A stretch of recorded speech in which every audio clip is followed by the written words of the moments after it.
오늘 하나님 말씀은 잠언서 11장 14절이 되겠습니다. 제가 읽겠습니다. 모략이 없으면 백성이 망하여도 모사가 많으면 평안을 누리느니라. 이것을 쉬운 성경을 가지고 다시 한번 읽겠습니다.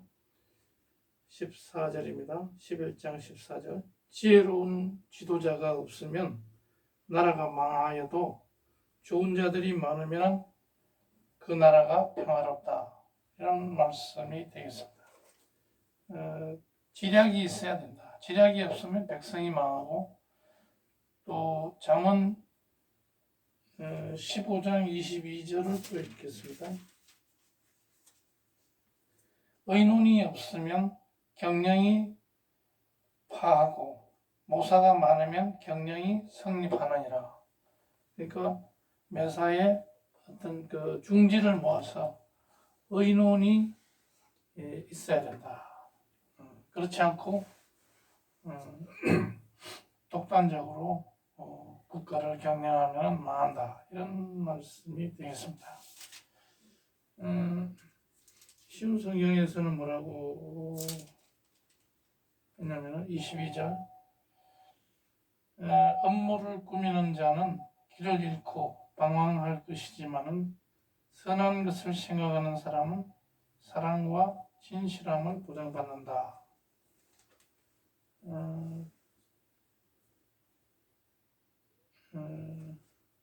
15장 22절.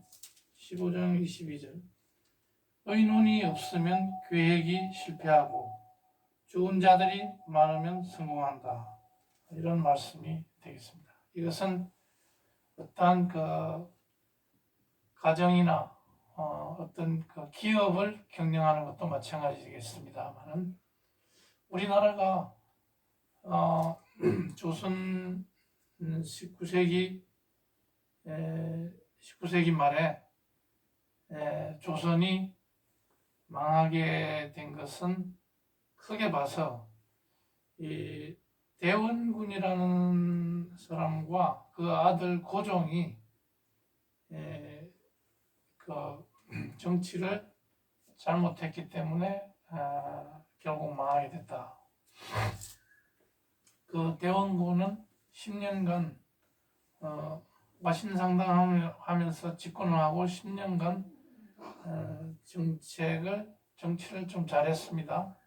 그렇지만 그 세국 정책으로 일관해가지고 우리나라를 아주 무지몽매한 나라로 계속 유지되게 했고, 그 아들 고종과 명성황후가 이 대원군과 사사건건이 부딪혀가지고 국가를 결국 망하게 만들었다. 무슨 얘기냐면은 서로 정권 잡으려고 청나라에 또 의존하고, 또 러시아에 의존하고, 또 어떤 사람은 또 일본에 의존하고, 이렇게 국가의 중요한 외교 정책이라든지 이런 것들이 거기에 집안에서 왕후라는 사람은 또 뭐 청나라에 가서 빌붙고, 러시아에 가서 빌붙고, 이렇게 해가지고 그 혼란을 더욱 가중시키게 돼서 결국은 국력이 쇠하게 됐습니다. 그 당시에 굉장히 똑똑한 인물들을 왕의 주변에 배치해서 국가가 경영이 제대로 되도록 그 뛰어난 책사들을 포진시켜가지고 그 사람들과 의논을 해서 경영을 해나가야 되는데 그렇지 못했기 때문에 결국 망하게 됐다 하는 것입니다. 그래서 오늘 이 잠언서의 말씀을 보면은 어떻게 우리가 기업을 경영하고 또 국가를 경영해야 될지 그 대답이 나옵니다.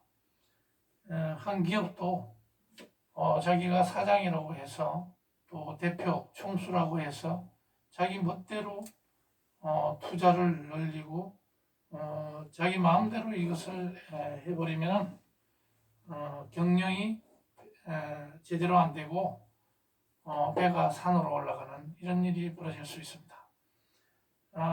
아주 뛰어난 경영진을 주변에 두고 그 사람들과 끊임없이 소통하면서 어떤 사태가 발생해도 그것을 극복할 수 있는 지혜를 모아 나가야 된다 하는 말씀이 되겠습니다. 잠언 16장 3절에 보면 또 그런 말씀이 있습니다. 너희 일을 여호와께 맡겨라. 그러면 너희 계획이 성공할 것이다. 그러니까 이거는 크게 보면 여호와께 맡겨야 모든 것이 매사가 잘 된다. 인간적인 그런 욕심으로 경영하거나 일을 도모해서는 안 된다. 결국은 망할 수도 있다는 것입니다. 이것은 문재인 촛불 정권을 통해서 지난 5년간의 여러 가지 잘못된 일들을 살펴보면은 이 잠언서가 가르치는 이 하나님의 말씀이 얼마나 귀중한지 알 수가 있습니다. 지금도 윤석열 대통령이 정권을 잡았지만 굉장히 위태롭습니다. 계속해서 탄핵을 하려고 빌미만 잡고 있기 때문에 마음대로 마음먹은 것을 추진하기가 힘든 상황이다.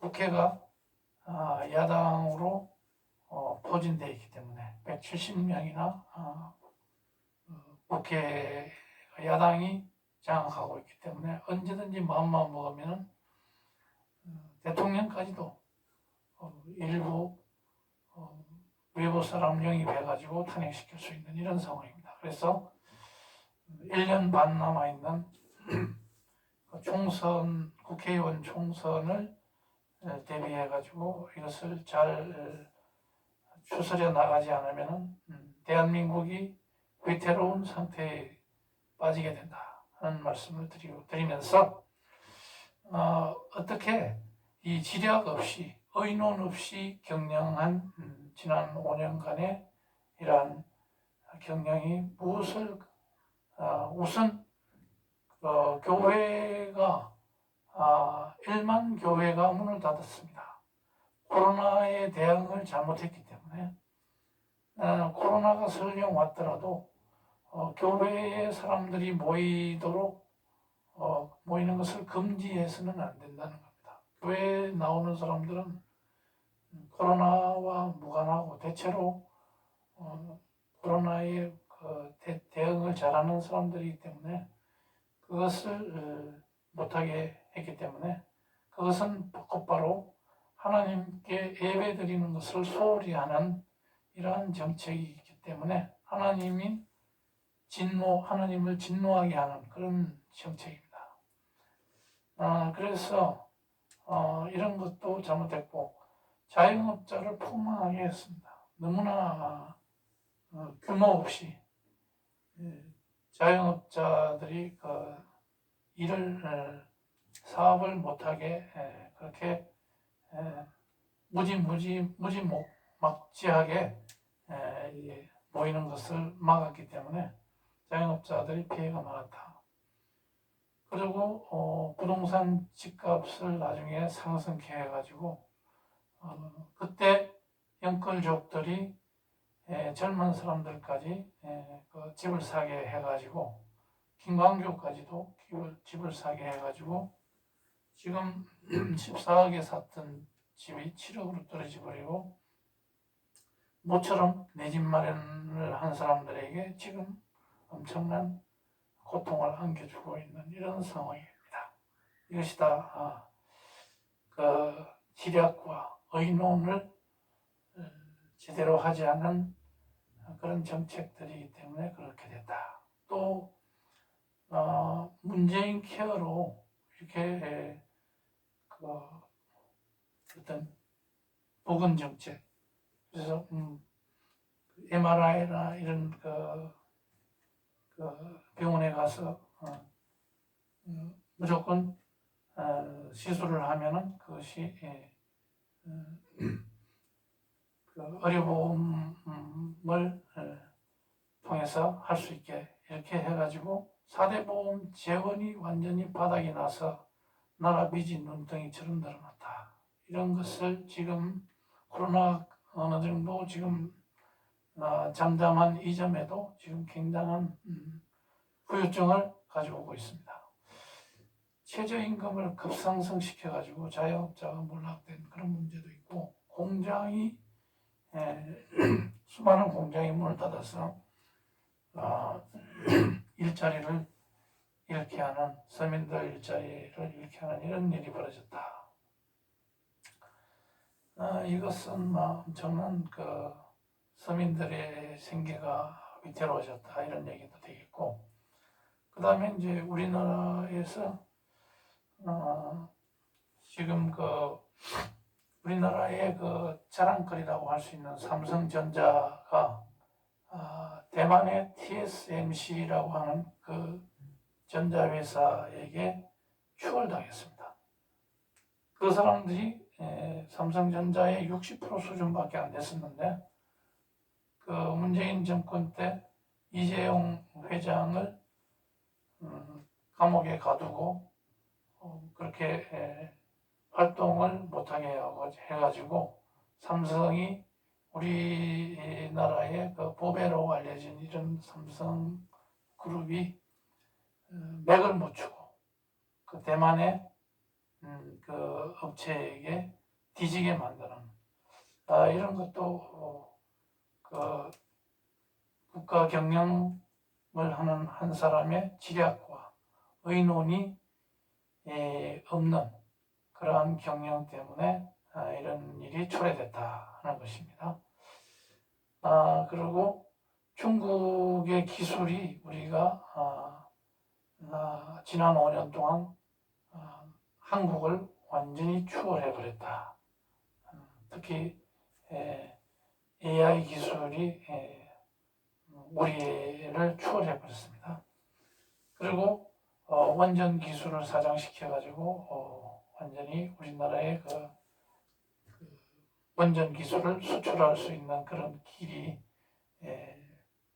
한동안 막혀가지고 대학들이 원자력 공학과가 폐쇄되다시피 이런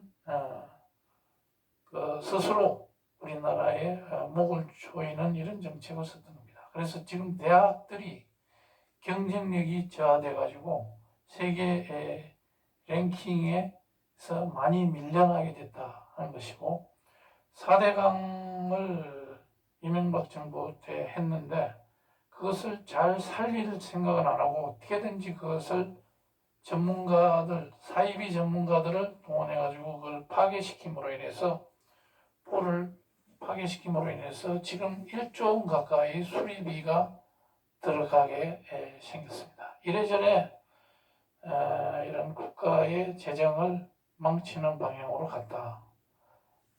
이런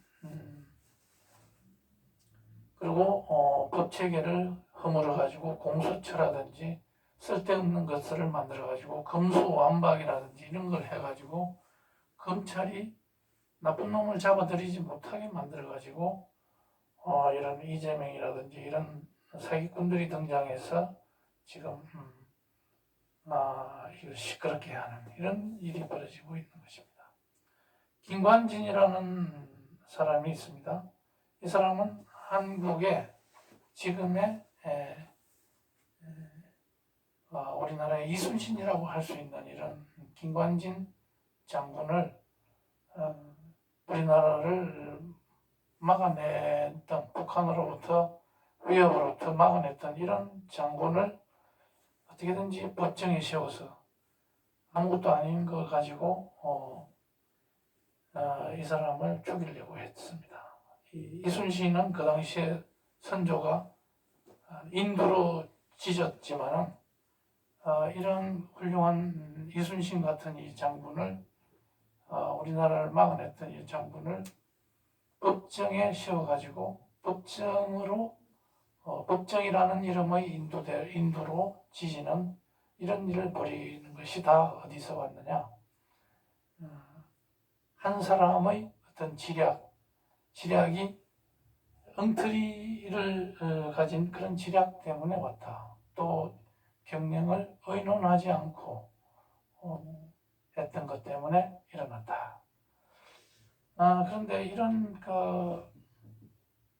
무지몽매한 이런 일들이 일어나서 우리나라가 결국은 북한의 완전히 연방제로 넘어가기 딱 좋은 그런 상황으로 가게 됐는데 광화문에서 정강훈이라는 목사가 나타나서 이런 일들을 못하게 환기를 시켰다. 국민들에게 이것을 가르쳐주고 깨우쳐주는 그런 복제가 됐다. 그래서 그 사람을 어떻게든지 죽이려고 그 주변에 엉터리 목사들이 정광훈을 죽이도록 부추기는 이런 정책을 많이 썼던 겁니다. 그런데 뭐 반스 목사님 무슨 욕쟁이 목사님 해가지고 어떤 교단에서도 자꾸 이단으로 걸고 넘어지게 해서 그분을 죽이게 하려고 했던 겁니다. 우리나라는 뭐냐면 교단이 많이 있고 항상 그 어떤 색깔이 조금 다르더라도 그것을 인정해주는 방향으로 나가야 되고, 지금은 우리나라가 존폐의 위기에 직면해 있기 때문에 북한이 하루가 멀다 하고 미사일을 쏘고 이 서울시 강남에도 바로 핵미사일을 한 방 놔버리면 많은 사람들이 죽을 수 있는 이런 상황입니다. 그렇기 때문에 우리는 첨전시에 살아가고 있다는 겁니다. 그것을 깨우쳐주는 이런 목사를 우리는 적어도 인정은 해줘야 된다. 부파라면 적어도 기독교 신자라면 인정해주는 그런 폭넓은 그런 아량이 있어야 할 것이다. 자기의 어떤 그 목회의 방향이 설령 다르더라도 이 정의를 외치는 이런 목사는 존중대해서 마땅하다 하는 것입니다. 그래서 이런 어떤 지략이 없는 이런 경영은 기업이고 어떤 단체고 국가단 간에 망할 수밖에 없다. 오늘 잠언의 11장 14절에 지혜로운 지도자가 없으면 나라가 망하고 좋은 자들이 많으면 그 나라가 평화롭다 하는 이런 말씀을 오늘 잘 새겨들어야 되겠습니다. 의논이 없으면 경영이 안 된다 하는 겁니다. 이런 일들이 고구려 때 고구려가 영계소문 때까지 고구려는 상당히 중국 당나라를 맞이해가지고 어느 정도 잘 대처했지만 그 말기에 아들들이 서로 그 정권을 서로 잡으려고 아들끼리 다투다가 지는 자가 정권을 잃은 자가 당나라로 투항해가지고 거기서 앞잡이가 돼가지고 이렇게 국가를 망하게 만드는 이런 일들이 있었습니다. 그것을 보면 가정 그를 다스리는 국가를 다스리는 그런 권력 내부가 서로 다툼이 있을 때 잘못하면은 망하게 된다 하는 사례가 많이 있습니다. 그래서 우리나라는 현재 좌파 우파 싸움으로 국회가 나를 지시해오고 있습니다. 이것은 아주 위험한 상황이기 때문에 서로 좌든 우든 타협점을 찾아서 서로가 양보하고 줄 것은 주고 받을 것은 받고 해서 국가가 살아나가는 방향으로 정치가 이루어져야 한다는 것을 역사를 통해서 우리가 알 수 있습니다. 그래서 우리는 지혜로운 지도자 이런 의논이 있는 그런 지도자 그런 지도자들을 뽑을 수 있도록 우리 국민들이 깨어 있어야 할 것입니다. 그리고 천만 우리 성도들은 가톨릭 포함해가지고 한 2천만 기독교 신자들은 어떻게 해야 되겠습니까? 밤낮으로 이런 국가를 생각하는 이런 마음으로 기도하고 훌륭한 지도자를 발굴할 수 있는 이런 일에 다들 동참해야 할 것입니다. 이렇게 위해서 다 같이 기도하시겠습니다.